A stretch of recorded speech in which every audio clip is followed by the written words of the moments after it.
데이라는 존재가 미래에서 우리에게 말 걸고 그랬으니까 가능하지 않을까 물어보니까 브랜드 박사가 야 쿠퍼야 정신 차려라 철 좀 들어라 이러면서 그들은 5차원적인 존재이기 때문에 그게 가능한 거야. 5차원적인 존재, 시공간을 뛰어넘는 존재이기 때문에 현재로 올 수 있는 거야. 우리 인간은 할 수 없어. 근데 쿠퍼는 3, 4차원을 뛰어넘죠. 어떻게 뛰어넘었을까요? 인간에서 신으로 넘어가는 기준이 있었다는 거죠. 그죠? 그게 뭐냐면은 자기애로부터 자기를 분리한 거예요. 디태치. 논란이 보는 인간론은 인간의 궁극적인 완성은 남을 위해서 내 생명을 버리는 거더라. 오늘은 특별히 제가 인터스텔라 영화를 좀 연구하다 보니까 메시지가 너무 깊어요.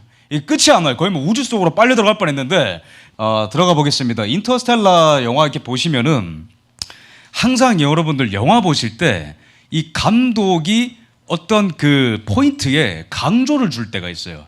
근데 그 영화의 음악을 하이라이트 음악을 팍 씁니다. 근데 보통 영화 우주 영화는 최근에 나온 뭐 에드 아스트라라든지 그 다음에 뭐 이제 그 우주로 넘어가가지고 인간의 기원을 찾겠다 이런 프로메테우스라든지 그 다음에 이런 영화 같은 경우에는 본질적으로 우주를 배경으로 하지만은 다 존재론을 다루는 거예요. 인간은 뭐냐? 우주라는 배경으로 건너가서 자기 기원을 찾죠. 그리고 반대로는 우주라는 공간을 통해서 막 스펙타클한 영화를 찍는 영화들이 있어요. 스타워즈라든지 그 다음에 뭐 스페이스 오디세이라든지 그 다음에 뭐 혹성 탈출이라든지 이런 영화들은 우주 그 자체를 통해서 액션을 보여주고 어쨌든 판타스틱한 세상을 보여주죠. 뭐 가디언즈 오브 갤럭시 영화도 그렇고. 근데 이 영화를 잘 보면 우주가 배경인데 우주가 주제가 아니에요. 저 포스터에 나온 것처럼 가족이 주제입니다.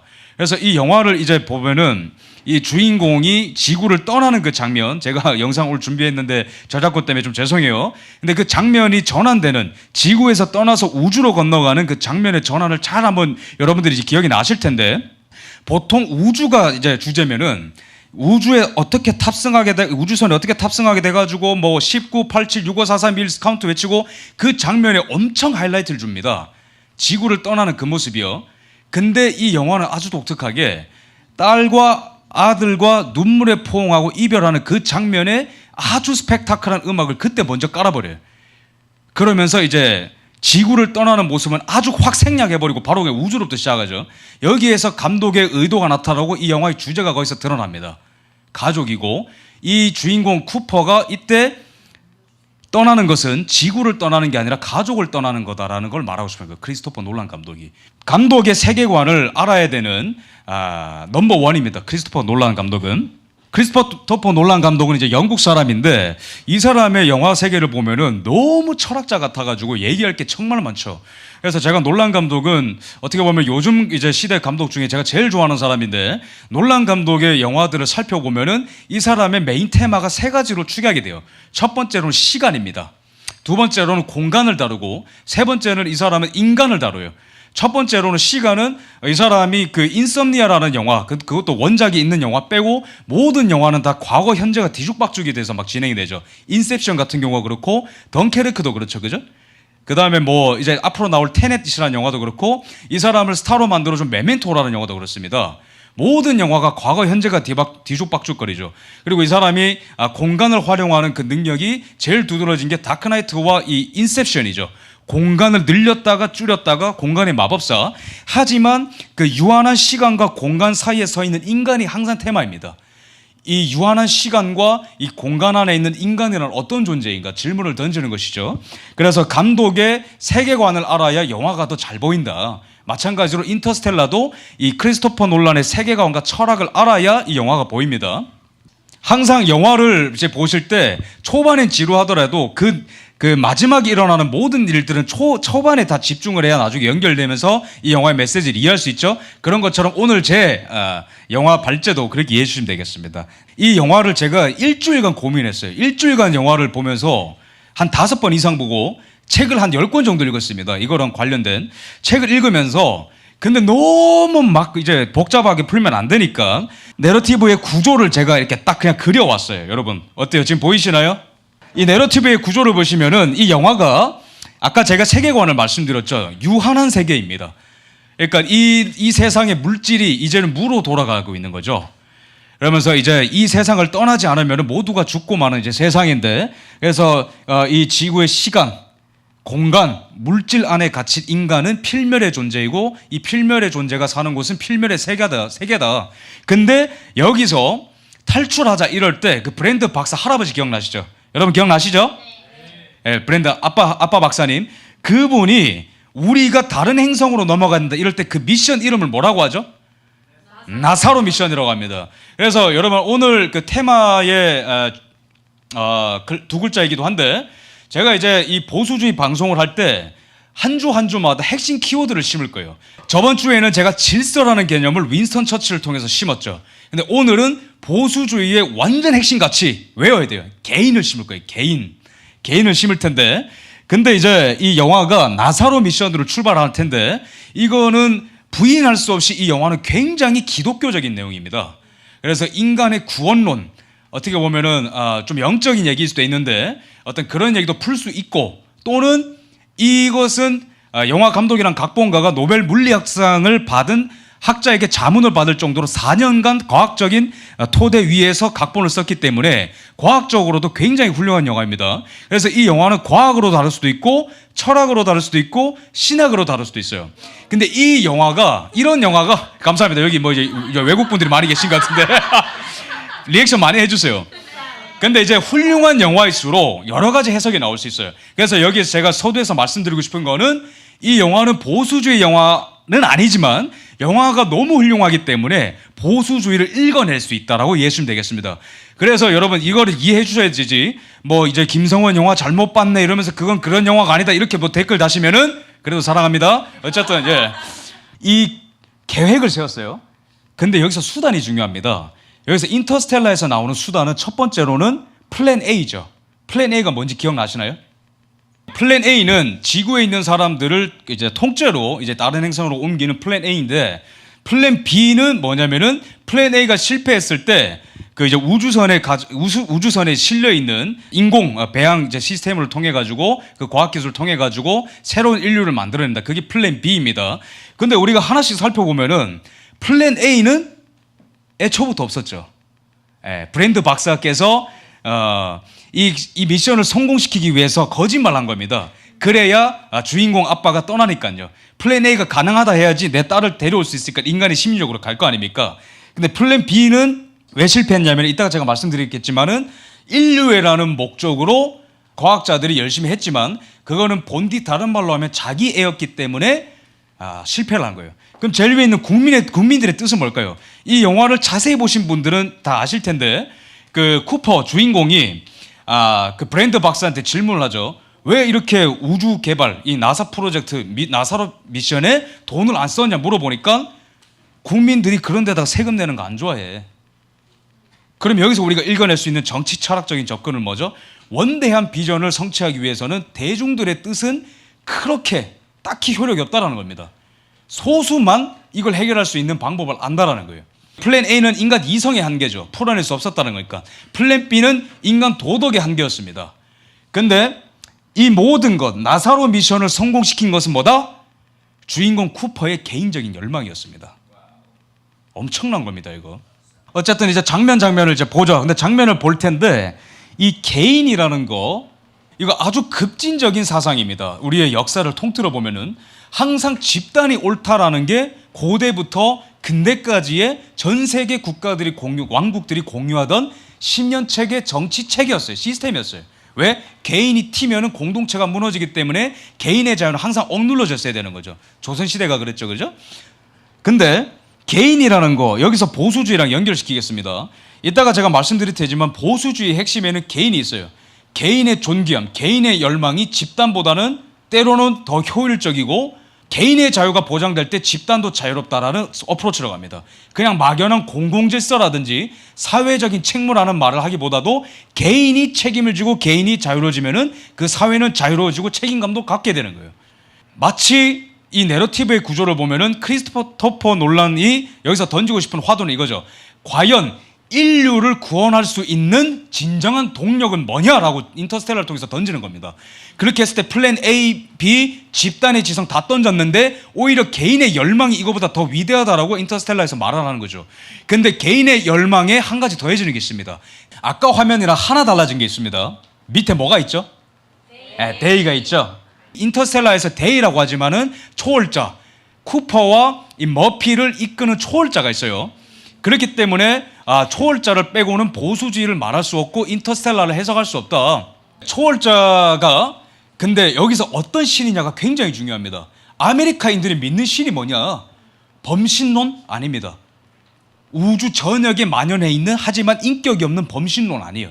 이신론, 인간 생활에 개입하지 않는 그런 이신론이 아닙니다. 근데 여기서 나타나는 데이, 그리고 아메리카인들이 믿는 신의 정체성은 뭐다? 유일신, 한 명, 인격을 가졌고 인간 생활에 침투해서 간섭한다는 겁니다. 뭐죠? 이 지상에 일어나는 일에 애정이 있다. 그게 아메리카인들이 믿는 신입니다. 그리고 이 인터스텔라에 나오는 신의 정체성이에요. 여러분들 우리 고대부터 종교사를 쫙 보면요, 정말 다양한 종교 많습니다. 특히 그 그리스 아테네 문명 같은 경우에는 모든 사물 뒤에는 본질이 있다고 생각했어요. 그렇기 때문에 물의 신이 있겠지, 그러면 구름의 신이 있겠지. 그러니까 신이 많으니까 도덕도 따로 노는 거예요. 지켜지지가 않는 거죠. 이 고대 종교사를 쓰는 분들이 이렇게 표현합니다. 다른 다신교 국가들은 보이는 종교를 섬겼대요. 왜냐하면 사물마다 신이 있으니까 보이는 형상을 둬야 되는 거죠. 근데 오직 미국인들의 종교는 하나님이죠. 유대인들의 하나님입니다. 근데 이 여호와라는 신만이 유일신이자 듣는 종교였다. 형상 만들지 말라 했잖아요. 율법이라는 도덕, 한 가지 도덕 체계를 통해서 유지되었던 아주 독특한 종교가 유대교입니다. 그렇기 때문에 벤 샤피로라는 보수 청년이 말한 것처럼 유대교의 특징은 유일신이자 변개치 않은 성품 때문에 그 도덕을 유태인들도 지킬 수밖에 없었고 지금까지 이어졌다. 굉장하죠. 그렇기 때문에 아메리카인들이 믿는 하나님과 여기서 인터스텔라에서 말하는 하나님은 굉장히 비슷합니다. 왜죠? I'm coming back. 돌아올 거라고 얘기하죠, 쿠퍼가. 근데 지켰잖아요. 아빠 돌아올 거죠? 물어보니까 죄송해요, 제가 머피를 이렇게 표현하면 안 되는데 흉물스럽게 표현해서 죄송합니다. 어쨌든 이렇게 이런 내러티브로 이제 진행이 되는데 굉장히 이 개인의 열망이 흐트러지지 않도록 계속 이 5차원 공간에서, 영원이라는 공간에서 이 유한한 시간 속에 찾아와서 계속 이 사람을 단 한 가지의 목적으로 이끌어주는 거예요. 네, 첫 번째 개념 이해되셨죠? 근데 더 대단한 게 있습니다. 유대라는 건요, 여러분, 아브라함이라고 하는 성경에, 여러분들 오늘 뭐 왜 성경 얘기하냐 이렇게 생각할 수 있겠지만 러셀 커크도 그렇고 모든 보수주의자들도 그렇고 보수의 뿌리는 유대 기독교라고 말하기 때문에 이 채널은 오늘 내용을 이해하지 못하면 앞으로 내용도 이해하지 못해요. 그래서 어차피 종교 얘기를 할 거 제가 쌈박하게 할 테니까 여러분들 잘 따라오셔야 됩니다. 근데 이 유대라는 게요, 고대 근동지방의 한 개인, 아브라함부터 출발해서 그게 가족의 종교가 됐고 공동체의 종교가 됐죠. 근데 그게 왕국의 종교가 됐는데 문제는 한 민족의 종교였을 뿐입니다. 그래서 하나님이라는 그 지식을 한 민족이 소유했다면 예수 그리스도의 죽음과 부활을 통해서 그리스도를 아는 지식이 모든 민족에게로 확대가 되었다. 이게 바로 유대에서 기독교로 넘어가는 대전환점입니다. 근데 이게 바로 어떤 정치 철학과 정치 체제로 연결시킬 수 있냐면은 예수님은 우리 인류에게 집단을 가르치지 않고 개인을 가르쳤어요. 너의 신앙을 물어봤지 집단의 신앙을 물어본 적이 없습니다. 너의 구원이냐, 너의 믿음이냐, 네가 믿을 때에 성령을 받았느냐. 하나님이 내가 태 속에 있을 때부터 나를 불렀다. 나를 사랑하사 나를 위하여 자기 몸을 버리신. 대단하죠. 이거는 그냥 교리 이런 게 아니에요. 고대 사회 때는 항상 집단이 개인을 깔아뭉갰습니다. 튀는 행동을 하면 안 되니까요. 근데 이게 예수님 덕분에 인류가 개인을 배우게 된 거예요. 신 앞에 홀로선 그 훈련을 하게 되는 겁니다. 쉽게 말하면 개인은 뭐냐? 인간을 바라보는 관점의 대변혁이 왔다. 조선으로 따지자면은 항상 누구 아빠의 아들, 어떤 아내의 남편, 누구 왕의 신하, 항상 인간의 관계, 집단의 관계 안에서 내가 있는데 기독교는 초월자 하나님 앞에 홀로선 나를 가리키는 거예요. 그렇기 때문에 유럽에서 개인이 집단으로부터 분리가 되는 거예요. 정말 위대한 일이 일어나게 됩니다. 그래서 크리스토퍼 놀란 감독이 이 개인이라는 철학을 갖고 풀어냈는지 저는 잘 모르겠지만, 만약 논란이 어쨌든 여기서 말하는 건 개인이 집단보다 위대하다라는 거잖아요. 근데 개인이 집단보다 위대하다라는 게 우리식으로 하면은 지금 뭐 당연하지 이렇게 생각할 수 있는데, 전체 인류 역사를 봤을 때는 이거는 굉장히 짧은 역사 기간에만 있는 당연한 인식이다라는 거를 제가 백그라운드로 설명드리는 겁니다. 근데 여러분, 추가된 게 또 있습니다. 이 여정이 그냥 순탄치만 않았어요. 많은 이제 어려움이 있는데, 첫 번째 저기 이성이 왜 있냐면은, 항상 인간은 자기 합리성이 자기한테 어떻게 보면은 유익일 때도 있지만은 자기 발목을 잡을 때가 있어요. 이성적으로 생각하니까 아닌 것 같은데, 그게 쿠퍼의 고민 속에 있습니다. 두 번째로는 이 다른 사람들, 닥터 만이라든지 그다음에 이제 초반에 뭐 이제 브랜드 박사라든지 다른 사람 동료들은 인류의 생존 이런 말을 계속 얘기해요. 인류가 살려면 이렇게 해야지. 근데 쿠퍼는 계속 그게 아니야. 나는 내 사랑하는 아들, 딸 머피와 톰 두 명밖에 없어요. 그래서 이 사람을 살아가게 하는, 이 사람을 움직이게 하는 모든 나사 프로그램, 인간의 집단지성이 해내지 못한 그 모든 것은 쿠퍼의 개인적인 사랑이더라. 그게 원동력이더라. 동인돼 있는데 마음을 움직이는 동력은 실천적인 사랑이더라. 내 앞에 있는 한 사람을 향한 사랑. 거기서 어떤 뛰어난 정치 철학이 노출됩니까? 개인의 책임과 자발성이죠. 내 사람, 내 사랑이 됐을 때 책임감이 오는 겁니다. 인류 이러면 책임감이 흩어져요. 그죠? 자발성도 안 일어나. 뭘 구해야 될지 모르니까. 타겟팅이 분명하니까 책임이 들고 자발성이 일어나는 거예요. 이 영화 초반 장면 보면은 막 우주선 인형이 떨어지니까 이제 막 그 오빠가 놀리죠. 막 뭐 유령이 그랬냐 이러면서. 기억나시죠 이거? 근데 막 머피가 그거 아니라고 뭐 이렇게 하다가, 제가 머피를 따라할 때마다 여러분들이 조금 좋아하는 것 같아요. 이게 너무 머피 같지 않아가지고. 근데 이제 그 아빠가 여기서 뭐라 말하냐면은, 얘야 그거는 결코 과학적인 게 아니야. 쿠퍼는 아메리카니즘이자 인간 그 자체를 크리스토퍼 놀란이 묘사한 거예요. 인간은 첫 번째로 이성적인 존재다. 근데 여기서 그 다음에 한 발언이 뭐냐면은, 너는 사실을 기록하고 분석하고 그런 다음 원인과 이유를 찾아 결론을 도출해야 된다. 이거 과학 시간에 많이 배웠죠, 그죠? 관찰하고, 그죠? 가설 세우고 실험해서 증명하는 거.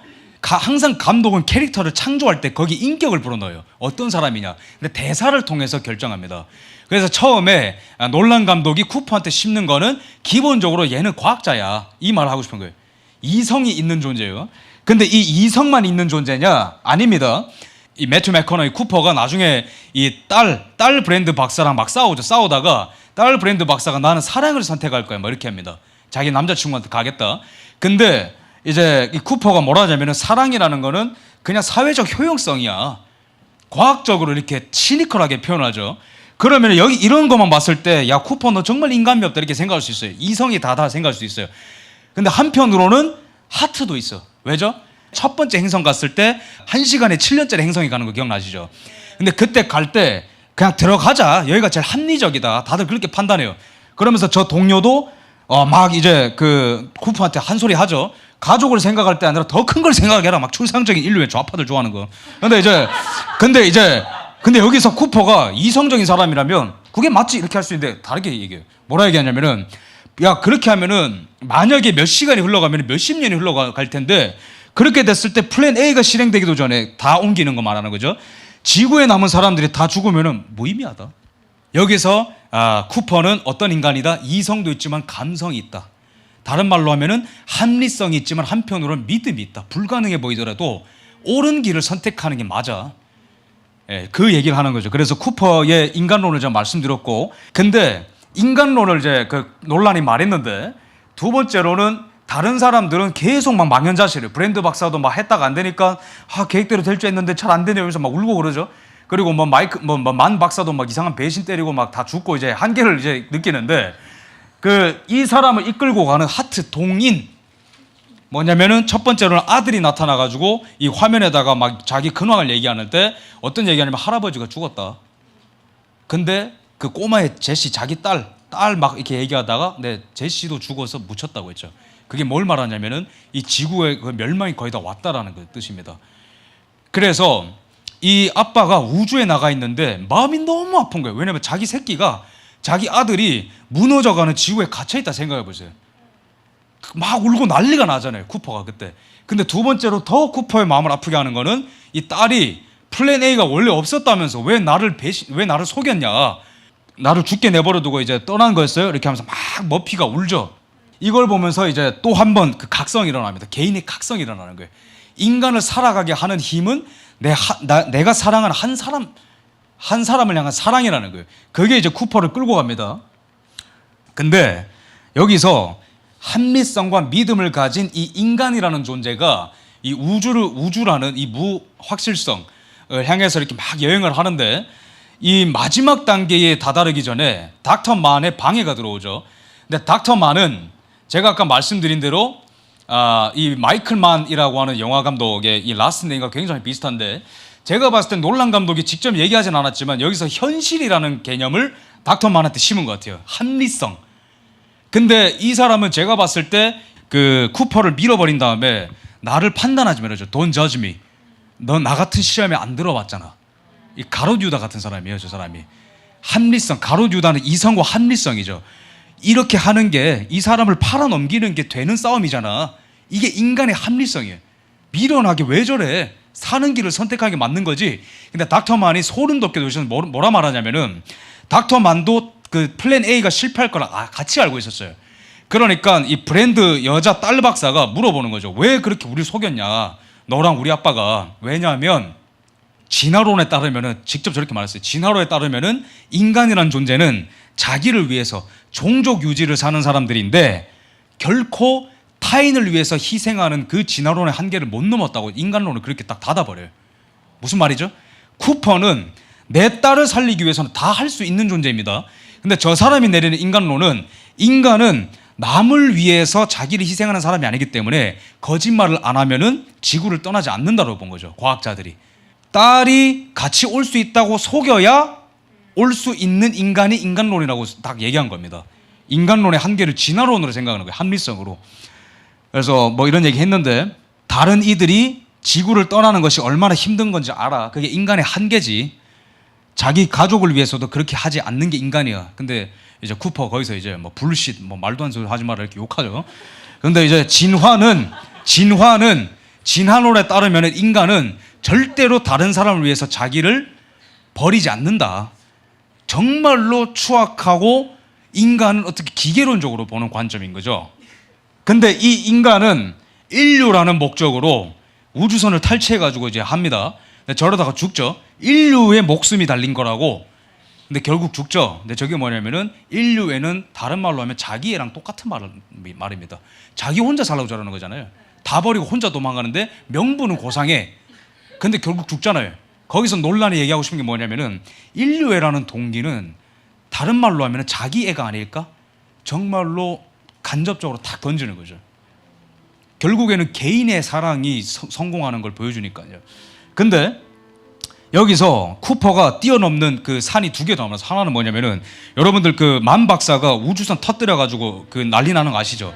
그래서 막 그 본체 우주선이 막 뭐 엄청나게 빨리 돌아가고. 근데 이걸 보고 이제 그 여자 브랜드 박사는 막 뭐 어떡하냐고 이제 망했다 이러는데, 이제 쿠퍼는 눈빛 한번 흔들리지 않고 저기로 가겠다.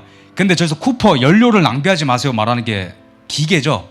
기계가 합리적으로 판단했을 때 그거는 확률상 안 되는 거기 때문에 연료를 쓰지 마라. 근데 쿠퍼가 어떻게 하냐면은 이 모체, 이 우주선의 분당 회전수를 계산을 해라 명령하죠. 그 다음에 쿠퍼가 작은 우주선을 역추진시켜가지고 도킹을 시도하겠다 이렇게 얘기하니까 기계가 뭐라고 얘기하냐면은 It's impossible 이렇게 얘기합니다. 불가능하다고. 근데 여기서 쿠퍼가 명대사를 날리죠. No, it's necessary. 필요하다. 이성과 합리성 다 집어치우고 내 사랑하는 한 사람 위해서 나는 그걸 뛰어넘겠다. 이성과 합리성을 뛰어넘는 거예요, 이 사람이. 여기서 놀란 감독이 말하고 싶은 게 뭐냐면은, 결국 인류 구원의 동기, 이 거창한 명분도 결국에는 이 개인적인 사랑, 내 앞에 있는 한 사람을 향한 사랑이 이 동력이더라. 인류를 끌고 가더라. 인류의 본질은 뭐냐? 우주의 본질은 뭐냐? 사랑이라고 얘기하는 거예요. 헤겔이나 마르크스 같이 역사의 법칙을 알면은 뭐 이 인간을 알 수 있고 뭐 이 세상을 알 수 있다 그런 게 아니라, 인류를 이끌고 온 거는 인간의 사랑이더라. 그걸 얘기하는 거예요.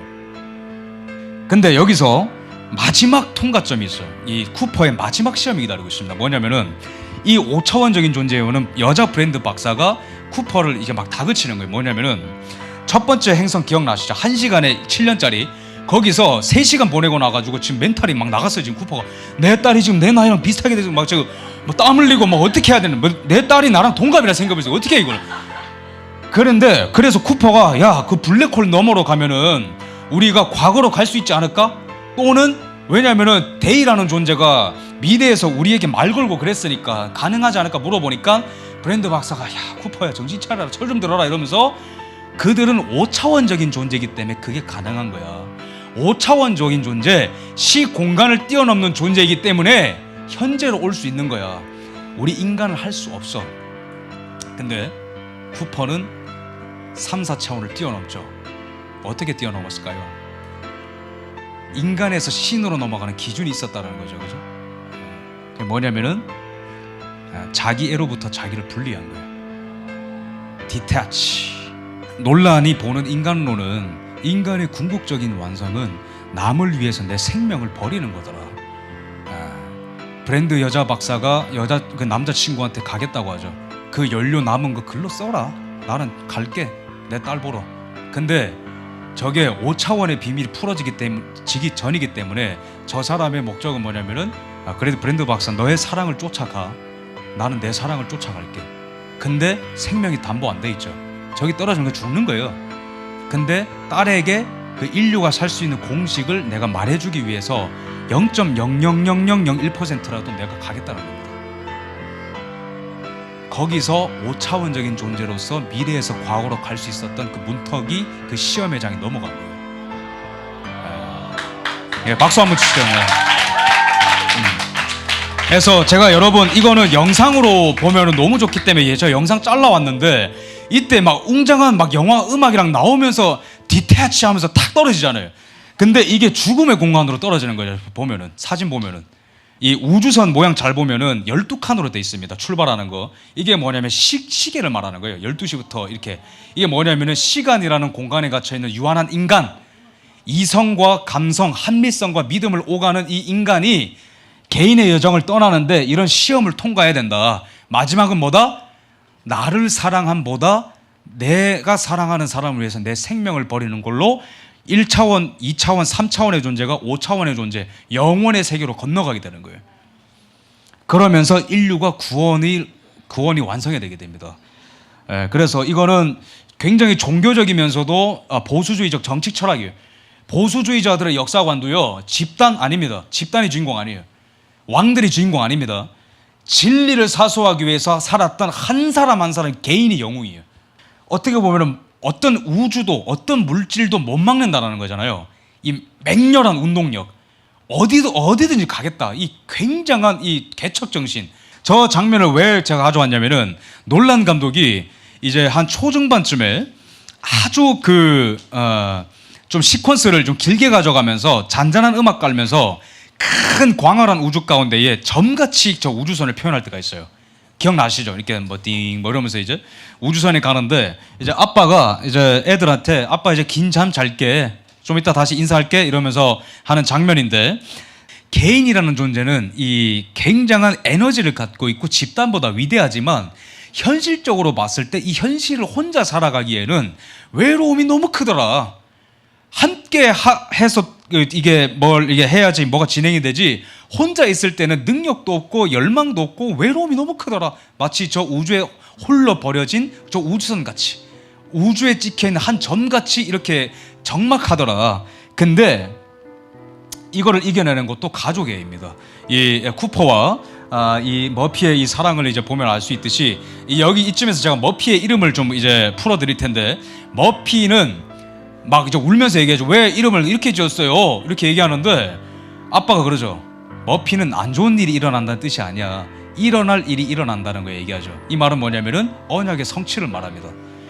그래서 이제 그냥 이제 막 울던 애에게 안심했던 게 아니라 언약의 성취인데, 아빠가 딸을 안아주고 떠날 때 우는 딸 보고 뭐라고 하죠? I promise I'm coming back 이렇게 얘기하죠. 근데 이 영화가 끝날 때 어떻게 끝나냐면은 나중에 이 늙은 머피를 만나게 되잖아요. 기억하시죠? 늙은 머피를 만날 때 저는 아빠가 돌아올 걸 알았어요 이렇게 하죠. 모든 사람이 나를 Nobody didn't believe me 이랬는데 저는 믿었어요 이렇게 이야기합니다. 근데 여기서 쿠퍼가 how 어떻게 이랬는데 아빠가 약속했잖아요. You promised me. 감사하죠. 네. 그래서 이 머피는 언약의 성취를 말합니다. 언약의 성취 그 자체를 얘기해요. 근데 이 영화에 이게 영상이 나오면 좋은데 그 쿠퍼가 이 뭐 닥터 마니 막 밀어가지고 그때부터 막 비장한 음악 나고 난리 나죠. 근데 여기서 갑자기 아빠와 딸의 이 스트러글, 이 싸움이 갑자기 동시성으로 표현돼요. 딸도 이제 이 막 옥수수 밭에 불 지르고 그럽니다. 왜냐하면 오빠가 막 열받아가지고 막 뒤집으려고 하니까 이제 오빠의 관심을 따로 이제 돌리려고 옥수수 밭에 불을 질러버려요. 근데 여기 장면을 잘 보시면은 이 아빠가 있는 곳은 아까 천상계 같이 표현되어 있어요. 이렇게 산이 빙하산이 위로 이렇게 위에서 이렇게 밑으로 내려오죠. 근데 딸의 공간은 지상이 타고 있어요. 이게 무슨 말이냐면은 자기 안정감의 기반을 다 태워버린 거예요, 딸이. 근데 아빠도 자기 생명을 걸고 내려오는데 각자의 세상이 무너질 정도로 죽음의 공포가 엄습해 오지만 우리는 언약으로 맺어진 존재이기 때문에 현재라는 공간에서 멀리 떨어져 있어도 함께 싸우는 거다, 그 얘기를 하는 거예요. 그런 것처럼 이 보수주의 안에 있는 가정도 왜 가족을 썼냐면 러셀 커크가 경제정책 뭐 반공타조타 이거예요. 근데 어쨌든 현실을 살아가는 인간은 홀로선 개인인데 어떻게 우리가 이 적막한 우주와 같은 세상을 함께 이겨낼 수 있을 것이냐. 가장 실제적인 힘이 가족으로부터 나온다더라. 그래서 보수주의에 가족이 있는 겁니다. 그래서 이제 이런 얘기가 나왔고, 가족은 사랑과 의무 그리고 진정한 인간이 어떤 의미를 갖는지 우리에게 가르친다. meaning, 의미를 부여한다는 거잖아요. 기능이 아니라 너 왜 살아야 되는데 너 이렇기 때문에 살아야 돼. 너의 삶엔, 너의 하루엔 이 의미가 있어. 근데 이성으로 된다는 게 아니잖아요. 놀란 감독이 말하는 게 가족 애더라. 의미, 위대합니다. 그리고 마지막 네 번째입니다. 교육인데 쿠퍼가 이것도 아메리카니즘적인 교육 관점, 보수적인 교육 관점이에요. 좌파 또는 무늬만 우파들은 어떻게 생각하냐면은 그냥 애들 학교 보내, 뭐 돈 주고 뭐 학원 보내고 뭐 알아서 하겠지. 근데 보수주의자들은요, 특히 전통 아메리카인들은 어떤 생각을 갖고 있냐면은 내 애는 내가 잘한다, 내 애를 가장 잘하는 건 나다, 이렇게 얘기하죠. 그래서 초반부에 학교를 가니까 15살밖에 안 된 아들 성적이 안 좋다고 대학에 못 간다고 얘기해요. 그런데 쿠퍼가 거기서 뭐라고 얘기하죠? 우리 아들이 머리가 나쁜가, 그렇게 얘기 안 합니다. 야 선생, 너라는 사람 바지 하나 사는 것도 허리 둘레재고 이런 것도 정말 구체적으로 많이 필요한데 감히 점수하나로 내 아들을 판단해? 이렇게 얘기하는 거예요. 내 아들은 내가 제일 잘한다, 이 생각을 갖고 있는 거예요. 그래서 제가 최근에 미국의 홈스쿨 하는 이제 엄마들 이거 인터뷰 영상을 봤는데 똑같은 얘기 하더라고요. 그 누구도 내 애를 나밖에 내가 제일 잘한다, 이 얘기를 하는 거잖아요. 보수주의자들은 집단성 그 자체를 경멸합니다. 애들 1학년, 2학년, 3학년, 4학년, 5학년, 6학년 놓고 기계 놓고 돌리고 이런 것 자체를 거부해요. 왜죠? 개인은 유니크하니까. 개인의 상황, 개인의 성향, 개인의 비전, A의 기질, A의 성격, 얼마나 한 사람 한 사람이 존귀하고 유니크해요. 거기에 맞춰서 교육을 하자는 거죠. 쿠퍼도 똑같은 말 하는 겁니다. 그래서 이제 보수주의자는 개별적 인간을 우선시한다. 인류에 이런 거 안 좋아합니다. 개인에게 나쁜 그 무엇이 사회에 좋을 수 없다. 개인이 존귀해질 수 없는 교육 시스템인데 무슨 사회적인 그런 교육이란 게 있냐. 대부분의 구성원들이 꽤 선하고 꽤 지적인데 어찌 그 사회가 매우 나빠지겠느냐. 개인을 잘 가르치면 그 사회가 똑똑해진다. 단순하죠. 그래서 베리골도터도 똑같은 얘기를 합니다. 그들은 양적인 조건을 이제 중요시한다. 맨 밑에 보면은 그들이 의지하는 건 연방 정부다. 애를 다 국가 교육에 맡겨버려요. 내가 의지하는 거는 사립학교 개별 시민이다. 뜬구름 잡는 소리를 하는 게 아니에요. 그래서 이런 얘기가 나와 있고, 어쨌든 결론을 맺자면은 이렇습니다. 보수주의자는요, 개인을 바라봅니다. 개인의 존엄성, 이 역사를 이끄는 것도 개인적인 열망, 구체적인 열망, 자발성 있는 열망, 책임감 있는 열망. 거기서 교육도 나오는 거고, 거기서 가족이 바로 설 수 있는 거예요. 가족과 교육의 관점이 개인에게 맞춰지는 게 보수입니다.